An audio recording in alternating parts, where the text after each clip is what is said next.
Hey guys, happy Monday. Today's review, Battlefield 4. First things first, if you're going to comment below and talk trash about how the game was broken upon release and all other shit, just don't waste your time. I don't care. We all know what has been going on with Battlefield 4, and if you don't know, just go over to battlelog.battlefield.com, check out the forums. When this game launched on PS3, PS4, Xbox 360, Xbox One, and PC platforms, it was broken. Most people were having a lot of problems playing, things like that, and some people weren't. Some people didn't have any problems. I was right in the middle. I had occasional problems. There was a bug on the PS4 in particular where it would erase your game save. I have had that happen. You know how I fixed it? I backed up my game save.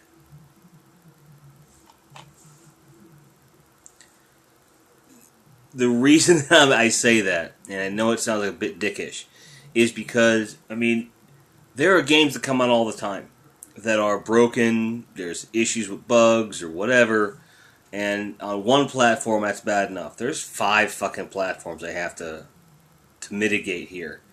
And the amount of support that they've been giving fans since day one is pretty solid. They went so far as to admit their faults, give us an entire month of free shit. That's not a bad thing. The idea was to help us get back some of the stuff we lost when we lost gameplay time. And they're still working on it. The DLC they've released is really good. At the end of the day, there's only so much complaining that you can do. So if you're going to come here because you see a new Battlefield 4 review, you're not one of my subscribers or whatever, you want to complain, go ahead, but you're wasting your time. It's a well-worn argument, I just don't care. I'm here to talk about the fucking game, alright? Alright. So, I come from a long line of shooters. I played Wolfenstein 3D on the PC in like 90, 91 was when I first played it. Probably 91. Not certain. And I was hooked. I mean, come on. Who doesn't want to kill Hitler in a robot suit? Spoilers!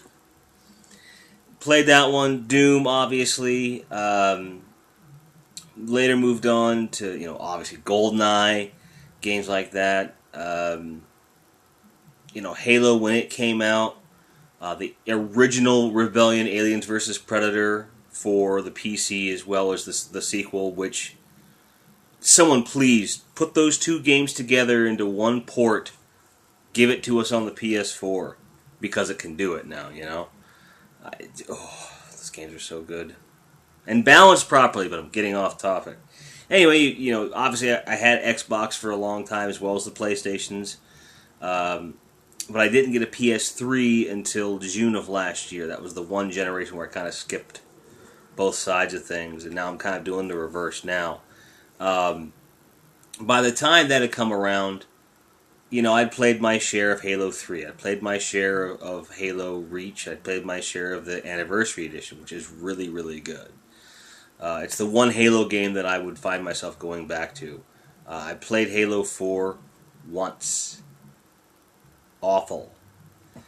Call of Duty Modern Warfare I loved, but I know that they didn't do so well after that, so I had stayed away from that series. So really, like with shooters, I'd really been kind of backing away. In terms of the traditional, I have a gun, you have a gun, we shoot, kind of shooter. So I hadn't been doing a whole lot with the multiplayer stuff. Got the PS3, Battlefield 3 came down on PlayStation Plus, I'm like, I have to try it now. And fell in love instantly. Great mechanics, great gameplay, realistic enough. And this is coming from a former Marine, so I can tell you that, yeah, they nerf a lot of stuff, but in the confines of gameplay, that's fine. All a multiplayer first-person shooter has to be is a louder, noisier paintball game. Okay, guys? If you're one of these people that sit there and you really take it seriously and you want to be the best shot in a video game or whatever, you're honing the wrong skill, gentlemen and ladies. You're there to have fun. You're there to have fun. You're there to have fun. Games are fun. You're supposed to have fun. I, I can't stress that enough. You'll hear me talk about this all the time with shooters. In fact, I should probably do a whole video just about that. Be like, what the fuck, Jim? Battlefield 3, you're supposed to be talking Battlefield 4.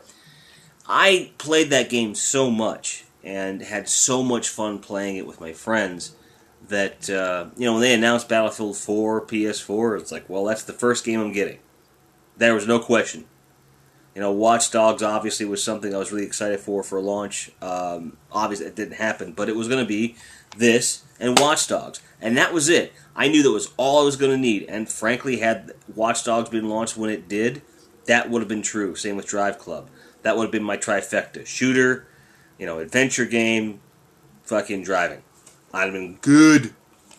But as it is, this is the only game that I originally wanted for launch that I was able to get at launch. And it delivered. There were some hiccups, but the gameplay was great, and it only gets better. So, I can't complain about it. If you've played a Battlefield game before, it's the same pacing you've always had. It's got great systems for just about everything. The only gripe that I had was that they didn't have squad up. You couldn't squad up before you went into a game, which they've just fixed. So there goes my biggest complaint about the game right there. They did a really, really good thing in kind of blurring the lines between some of the classes a little bit. So it tended, with that, does it kind of come closer to being a casual shooter? Yeah, I guess, but who cares? Because when you're in a special forces unit, as long as you guys are filling all of your fire team requirements, you can kind of pick what weapons you want. You approach situations the way you want. There's nothing in any military that I know of that says, well, you're primarily stealth guy. You will never carry a fully automatic machine gun. Bullshit. Absolute bullshit. There are situations where that happens, where you have someone who's skilled at the stealthy side of being in recon, and has a need for a fully automatic weapon. So if anything, it's more realistic. Because it doesn't say anyone can carry anything like in Call of Duty, which I liked. To be honest, I liked that idea. From a gameplay standpoint, that let me play how I wanted. But, in Battlefield we get just as close to that as you'll ever get, and it's fun. So there are times when, yes, I am walking around as a recon with a fully automatic weapon that has a long-range scope on it. Sorry. And it's awesome. There's a lot of things they talk about, like Levolution. Not as game-changing as they said it would be, but it's still a lot of fun. Like, I can tell a difference now when I go into a shooter and things don't fall apart, and it bugs me. And then you've got your big event things like buildings coming down, things like that. And it encourages you to be more creative in the environment and have some fun, things like that. Combine that with things like the share feature on the PS4 and streaming on both, next-gen consoles. There's tons of things you can do to make this game fun.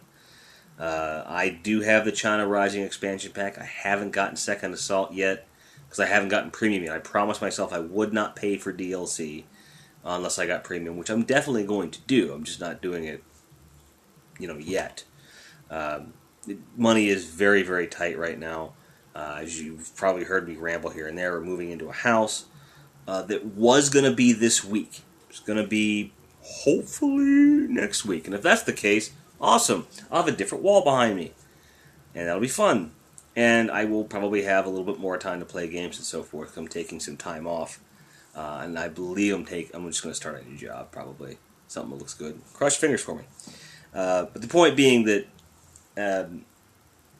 I haven't really had a need to jump out and get Premium because I've been really busy between talking to you guys, real life. I'm actually, like I said, leaving the house, dating, things like that. Yeah, it's fun. And just living life. I haven't been home as much as I would like to be in order to play games. And when I am, I'm catching up on TV shows and stuff. So I'm kind of moving out of that cycle, and I'm moving into this cycle of wanting to play more games. So I will be getting the the Premium so I can get Second Assault. I had Premium for Battlefield 3. It's worth every penny. Even if you're only talking from a map pack standpoint, after they've all been released, it's still a good price. So getting it, in the active life cycle of the game, where you're getting double XP weekends and you get things early and you're getting other stuff, totally worth it. Does that make this a $110 game? Yes. Is it worth $110? If you're going to play it, when you first get it avidly and then here and there as time goes on, yeah. If you're one of those people that play games all the time, yes, it's totally worth it. It's a great game. There are still some things that could be fixed. They're very minor. But I would, as anything on the internet, it's overblown. Like, people are going to sit there and say, oh, this is broken. You know what? Call of Duty Ghosts is broken in places. And a gameplay style is not for everybody. Like, if you like run and gun, quick, this is not your game. You have to have something called tactics and strategy, and you have to talk to people and stuff. My clan, Center for Douchebag Control, when we squad up, which is nowhere near as often as we should be, I gotta be honest. For a while there, it was almost every single day, at least for an hour, just to play. We'd get in a party on the PlayStation 4 party system and just go to town, and we were really effective, and we also had fun. And that's all it's about. If you're going into a shooter by yourself, this is one where you can have a lot of fun. And you don't have to talk to anybody if you don't want to, but you can. You absolutely can.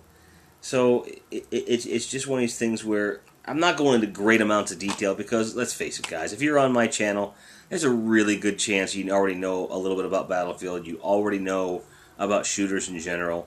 I'm telling you what I think about it. So if that's an issue, let me know and I can always record more. All right, fuck it. We'll go over some features. Huge install. It's a 40 gig. Runs real smooth in all resolutions I've played it in, up to 1080p, which is awesome. I haven't had any issues. Now the remote play.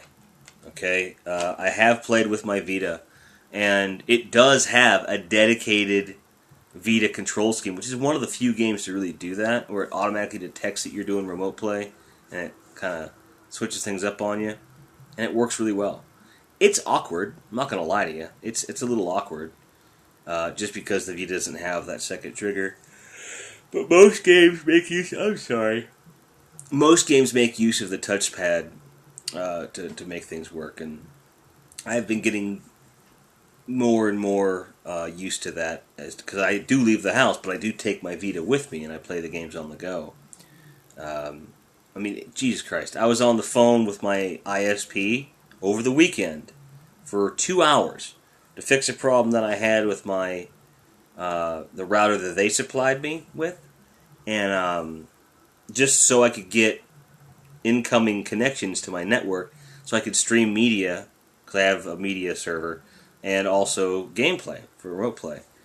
And for that 2 hours that I was on fixing that, I streamed, I think, one episode of, like, Robot Chicken or something. It was a real small 15-minute thing. And then I played Strider for about 10 minutes while somebody was taking a shower.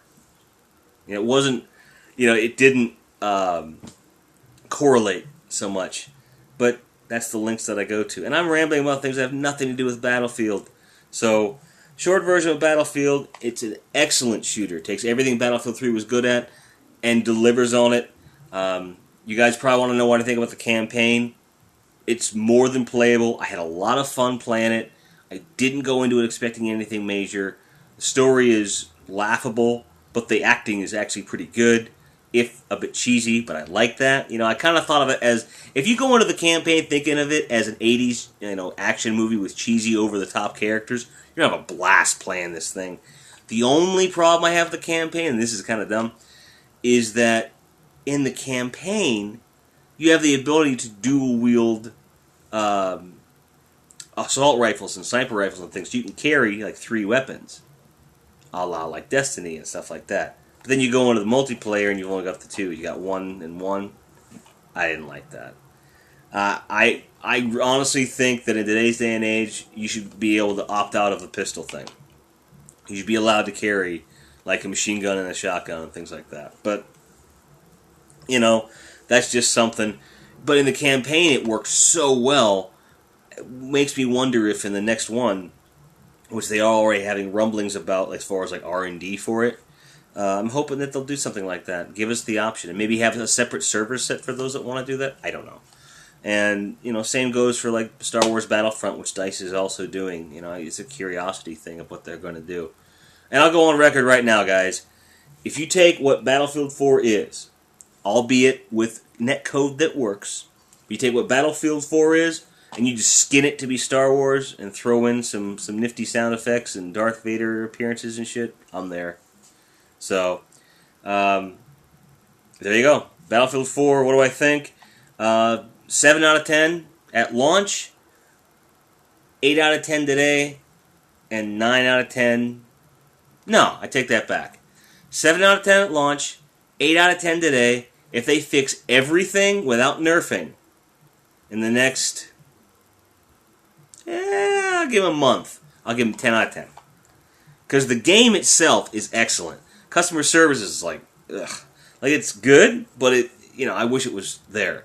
And the thing I always say to people is, would you rather have waited 4 more months for the game, or would you rather have had the gameplay experiences you have had during that time while they're fixing it? And in a case of a game like this, I always go for, I'd rather have had it in my hands. Something like Watch Dogs or Infamous or anything that's like story-driven or things like that. Take your time and fix it, but something like this where you could fix it on the fly with servers, fuck it, I really don't. I don't care that much. As long as I can play it most of the time, I don't have a problem. So, at launch, 7 out of 10 with everything I just said. Currently, 8 out of 10. If they fix to where there's no rubber banding, that's the big one. There's still some in some places. If they can eliminate the rubber banding and not nerf anything more than they already have, which some of the balancing stuff's been good, some of it not so much. It's arguable, but fix the rubber banding and don't nerf anything. Just keep everything running smooth. Platoons run smooth. All that stuff. 10 out of 10. This is what a shooter should be. Boom! Thanks for watching. Thanks for subscribing. Thanks for listening to me ramble for a lot longer than I usually do. And as always, keep on grinding. Later, guys.